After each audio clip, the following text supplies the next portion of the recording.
Ndryshimi ndodh nëse ekziston dëshira, nëse ekziston vullneti, nëse ekziston mundësia, nëse ekziston njohuria, nëse ekziston vetëdisiplina. Gjitha këto veti të cilat të duan në mënyrë që ti të shkosh deri te ndryshimi.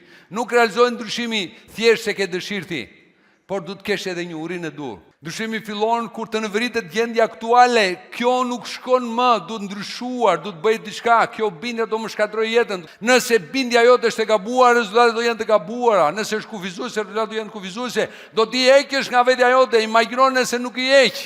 Imagjino se çfarë dëme të ka sjell ajo në të kaluar, çfarë dëme po të sjell tani, çfarë dëme do të sjell në të ardhmen nëse nuk ndryshon këtë zakon të vjetër, këtë bindje të vjetër. Pra duhet me do e mos të marrësh vendimin, kjo këtu do ndryshuar, se s'bën, nuk ke shans tjetër nëse do të përparosh në jetën tënde.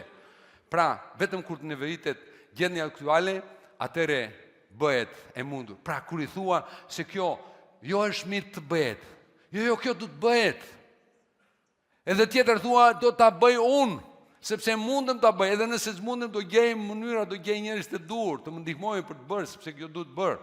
Nëse ne duam të fillojmë të bëjmë ndryshimet e para, e di kush janë, ndryshimet të thella në identitetin tonë, në mendësinë tonë dhe në mentalitetin tonë. Nëse arrijmë neve që duam që të fillojmë të bëjmë ndryshimin, të ndryshojmë mendimet tona, të ndryshojmë identitetin tonë. Nëse ndryshojmë atje, fillon gurguleja dhe atje fillon energjia dhe zgjohet nga brenda. Ose nëse ne duam që të shkojmë më tutje, duhet të krijojmë bindjen e re dhe duhet të krijojmë zakonin e ri për të ndryshuar. Ose kur largohemi nga njerëz që na pengojnë, nëse ngjendrojmë në të njëjtin vend, në të njëjtin ambient, me të njëjtin njerëz, nuk do ndryshojmë dot. Do na pengojnë ata, do na çojnë mbrapa. Njeriu i cili nuk mban premtimet e veta, nuk ka për të ndryshuar asgjë nga vetja. Nëse ti nuk i mban premtimet e tua, thua shiko unë do ta ndryshoj se s'bën këtë gjë. Nëse ti për shembull kërkon të bësh një ndryshim dhe ndryshimin e shikon diku tjetër, është tamam sikur të shkosh në një stacion autobusi dhe të preshësh trenin të vi. Nuk vjen do treni në stacion autobusit, mos e priti nga dikush tjetër të bëjë ndryshim kur përgjegjësia është e jotja dhe pa delegueshëm. Tani puna është kjo. E mora vendimin për të ndryshuar veten time. Po mirë, si ka mundësi që unë të ndikoj në të njëjtin kohë pozitivisht për të ndryshuar edhe njerëzit që kam afër rrethit tim. Sepse nëse unë nuk ndryshoj njerëzit që kam afër vetes time, ata prapë do të pengojnë. Nëse ne nuk na pëlqen marrëdhënia me disa njerëz, ose ne kemi aftësinë për të ndryshuar, ose ne ndryshojmë, ose largohemi, ose marrim vendim të qëndrojmë në atë situatë. Ai është vendimi që marrim, po çdo gjë që marrim e duhet të japim llogaritës vetes tonë. Gjëja e parë që ne duhet të bëjmë për të ndryshuar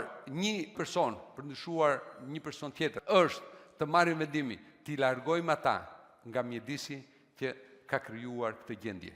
Të krijojmë një mjedis të dukur që ajo bindja e re, ai zakoni i ri, ai ndryshimi i ri që duam ta nxisim dhe të pengojë ndryshimin e vjetër të ndodhi. Nëse dikush ka frikë nga ndryshimet, do të them diçka, e ardhmja e tij është në rrezik, miku im. Është i vështirë patjetër, po ti mos ke frikë nga ndryshimet. Ndryshimet duan kohën e tyre. O Vasila, është e lehtë të ndryshosh njerëz, atëherë shumë mirë. Marrim çdo lloj njeriu nga rruga dhe e ndryshojmë. Nuk është e lehtë për ta ndryshuar. Ti do nxitesh ambientin e dur, sistemin e dur, mjedisin e dur, në mënyrë që ata të ndryshojnë veten.